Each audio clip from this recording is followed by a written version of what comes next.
कहानी का पूरा आनंद लेने के लिए कहानी का पिछले भागों को सुनना ना भूलें। कहानी के पिछले भागों का लिंक आपको नीचे कमेंट बॉक्स और डिस्क्रिप्शन बॉक्स में मिलेगा। तो चलिए आगे की कहानी शुरू करते हैं। जय श्री कृष्ण, जय श्री राधे, ओम नमः शिवाय, जय माता दी। अगले दिन क्षितिज नीलम के घर आया तो टिकट लेकर आया।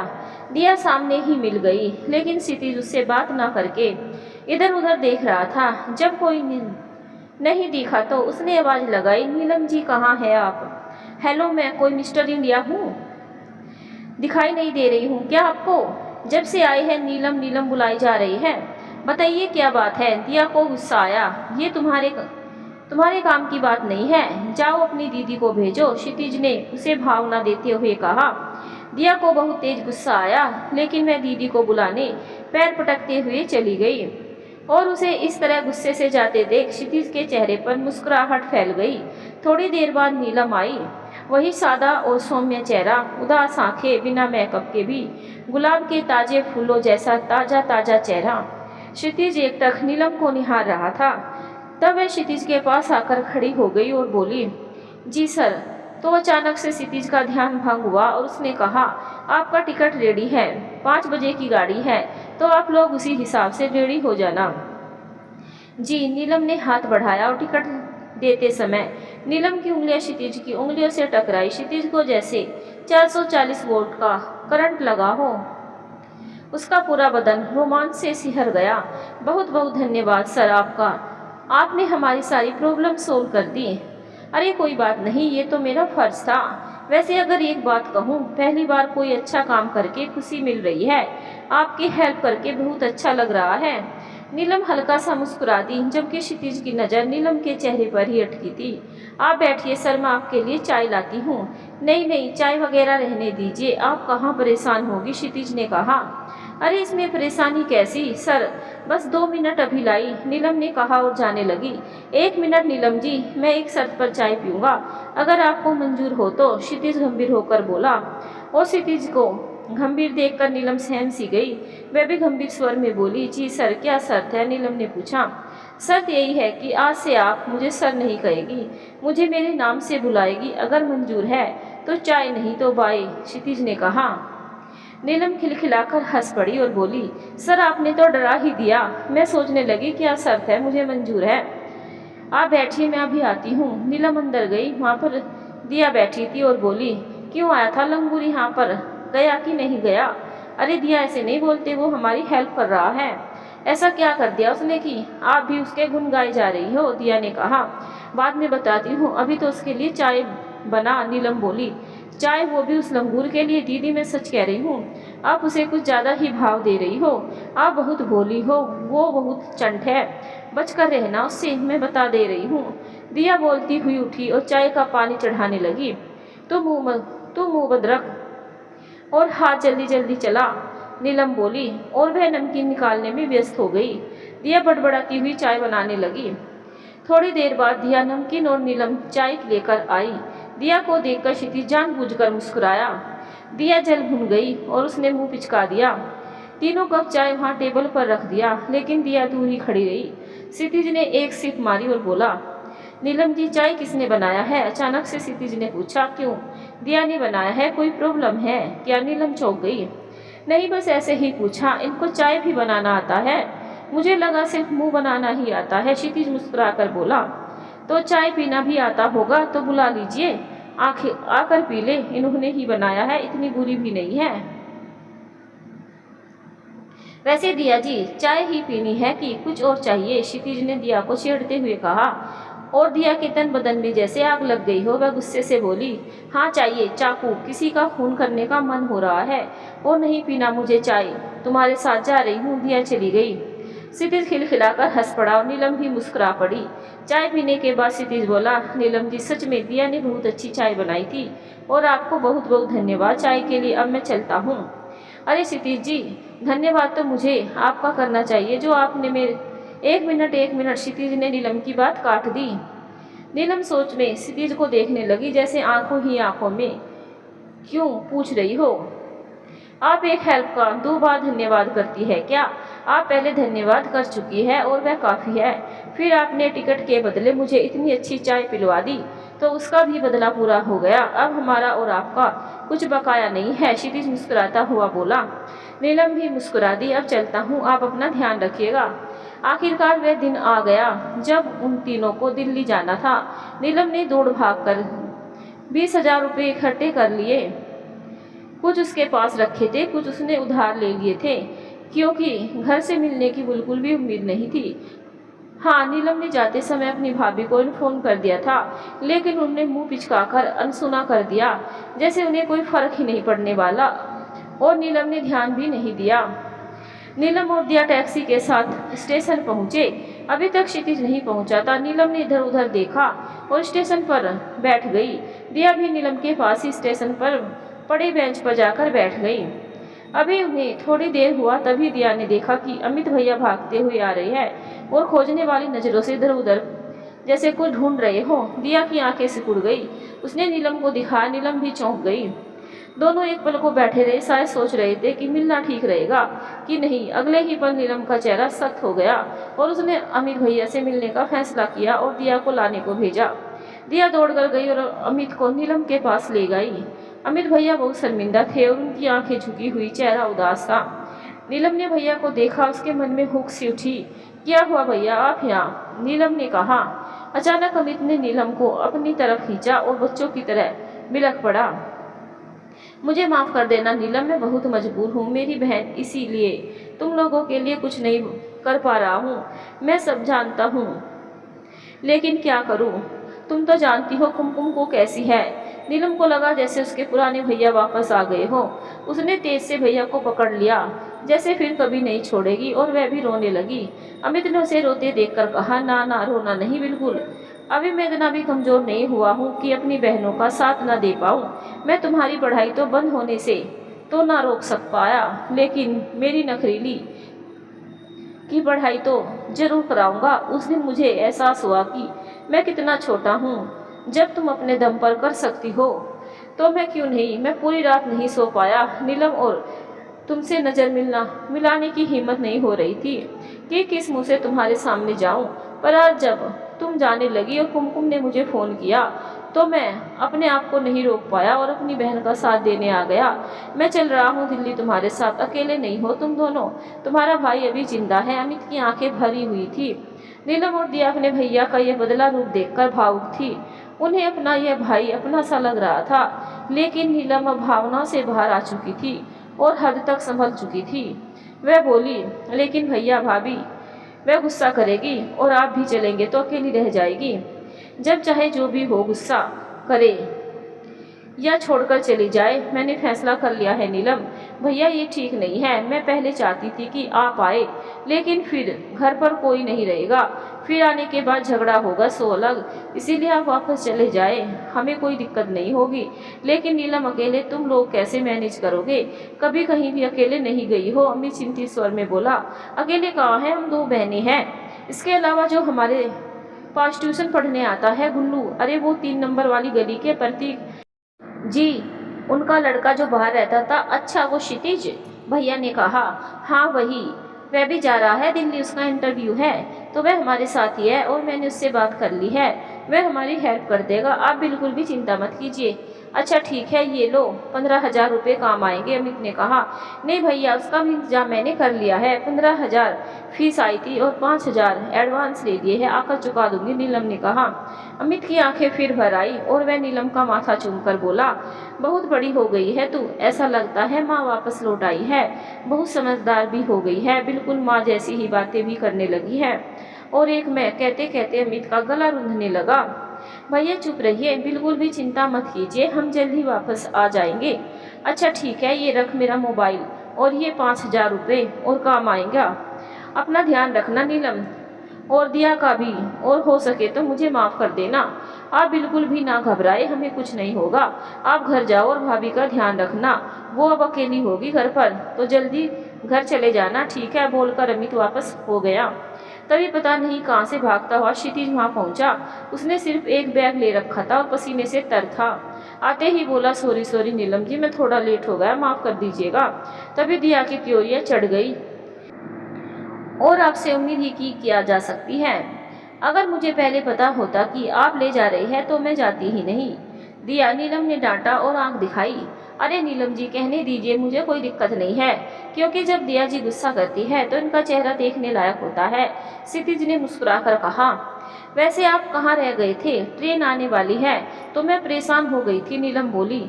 अरे क्या बताऊं नीलम जी, अभी बताऊंगा तो आप हंसोगे। यूँ समझ लीजिए जान बचा कर आया हूँ, क्षितिज बोला। क्यों, ऐसा क्या हो गया था? नीलम ने पूछा। अरे मैं टैक्सी से उतरा तो रास्ते में एक कुत्ता पीछे पड़ गया। पहले तो उसके डर से आधे घंटे टैक्सी में बैठा रहा, लेकिन वो तो मेरे ही इंतजार में बैठा था। जैसे उतरू वैसे ही झपट पड़ा और मैं भी जान बचाकर भागा, क्षितिज ने कहा। और नीलम खिलखिलाकर हंस पड़ी। साथ ही साथ दिया भी मजाक उड़ाने वाले अंदाज में हंस पड़ी।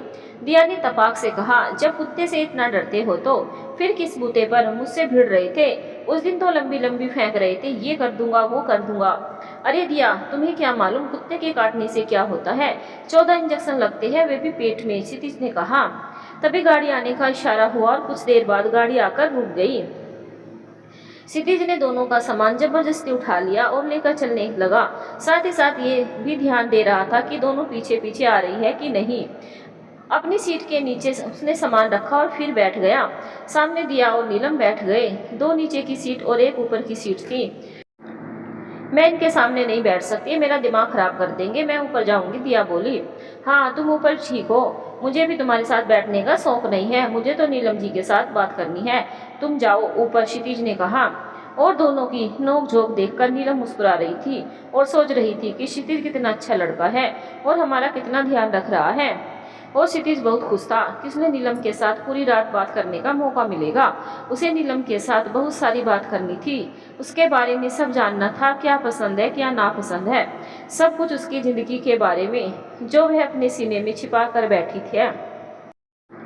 थोड़ी देर बाद ट्रेन चल पड़ी। दिया और नीलम एक सीट पर बैठे थे, जबकि क्षितिज सामने वाली सीट पर। क्षितिज नीलम को देख रहा था और सोच रहा था कि कितना मासूम चेहरा है नीलम का। नीलम खिड़की से बाहर झांक रही थी, लेकिन क्षितिज तो जैसे दुनिया जहान को भूलकर बस नीलम में खो गया था। अचानक से नीलम क्षितिज की तरफ पलटी और उसे अपनी तरफ देखते हुए चौंक गई।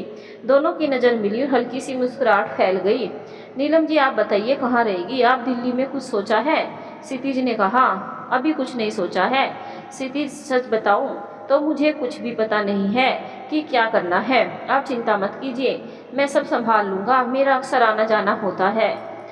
कल सुबह पहुंच जाएंगे और वही किसी होटल में एक कमरा ले लेंगे। आप दोनों नहा धो लेना और फिर नाश्ता करके हम दिया के कॉलेज चलेंगे, क्षितिज ने कहा। और आपका इंटरव्यू कैसे? नीलम ने पूछा। वो परसों है, कल आपका काम और परसों इंटरव्यू देकर वापसी, क्षितिज ने पूछा। वैसे आपका किस चीज़ का इंटरव्यू है, क्या मैं जान सकती हूँ? नीलम ने पूछा। हाँ हाँ क्यों नहीं, सिविल इंजीनियरिंग का है, एक मल्टीनेशनल कंपनी से अप्रोच किया है मुझे इंजीनियर के लिए, क्षितिज ने कहा। अरे वाह, तो जनाब इंजीनियर है आप, नीलम ने कहा। क्षितिज मुस्कुराकर रह गया। चलिए, बेस्ट ऑफ लक आपकी जॉब के लिए, और आप चिंता मत कीजिए, आपका सिलेक्शन हो जाएगा पक्का, नीलम ने कहा। ऐसे कैसे कह सकती है आप? क्षितिज ने पूछा। अगर ना हुआ तो? क्षितिज ने कहा। नहीं नहीं हो जाएगा, मेरा दिल कह रहा है, नीलम ने कहा। अच्छा जी, और भी कुछ कह रहा है आपका दिल? क्षितिज ने मुस्कुराकर पूछा। नीलम ने कुछ नहीं कहा, बस मुस्कुराकर रह गई और उठ गई। 1 मिनट क्षितिज जी, आप और दिया बातें कीजिए, हम अभी आते हैं, नीलम ने कहा और चली गई। क्षितिज का कांटा बदला और दिया की तरफ हो गया। दिया जी, आप हरदम गुस्से में रहती है, ये आपकी आदत है या कहीं से स्पेशल पढ़ाई की है? क्षितिज ने कहा। दिया ने भी कहा कि आप जो ये इतना बक बक करते हैं वो आपकी आदत है या पढ़ाई की है? अरे मेरी तो आदत है, लेकिन शायद आपको मेरी बातें पसंद नहीं है, इसीलिए मेरे बोलते ही आप गुस्से में आ जाती हो।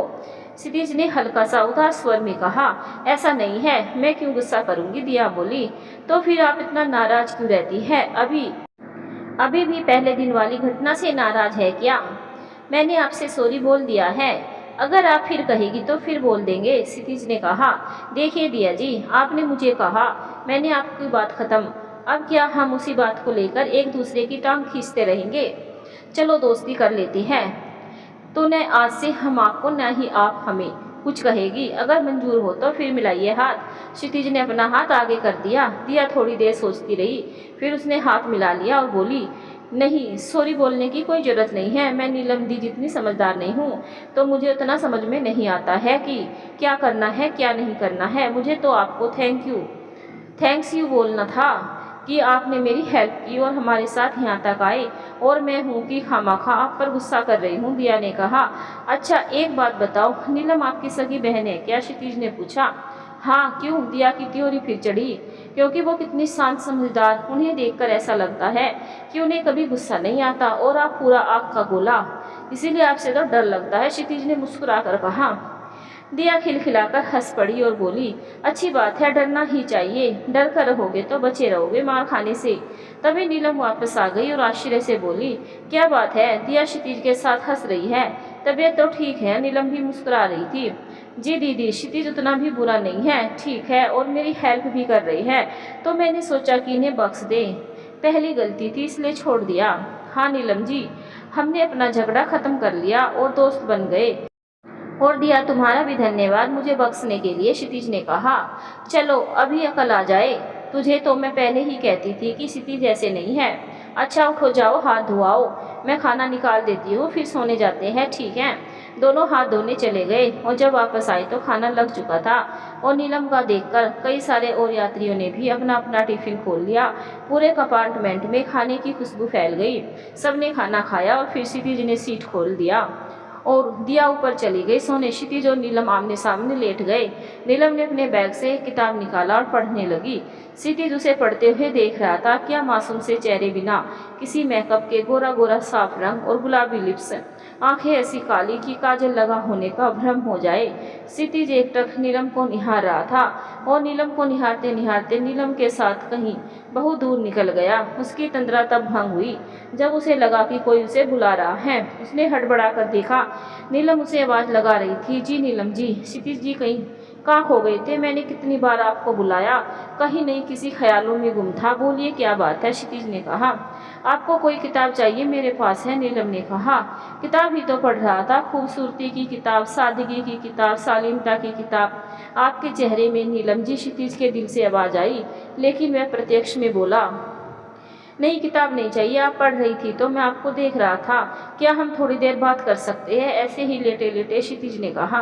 हाँ हाँ, क्यों नहीं। नीलम ने अपनी किताब किनारे रख दी। आपने क्या क्या किया है नीलम जी? मैंने नीलम हल्का सा सकुचाई और बोली, मैंने अपना ग्रेजुएशन भी कंप्लीट नहीं किया है क्षितिज जी। क्यों? जहाँ तक मैं समझ पाया हूँ आप पढ़ने में अच्छी थी और आपका मन भी लगता है पढ़ने में, क्षितिज ने कहा। वो तत्कालीन परिस्थितियाँ ऐसे बन गई थी कि मुझे अपनी पढ़ाई बीच में ही छोड़नी पड़ी। नीलम के चेहरे पर एक फीकी हंसी आई और क्षितिज ने महसूस किया कि नीलम की आंखों में एक दर्द उतर आया।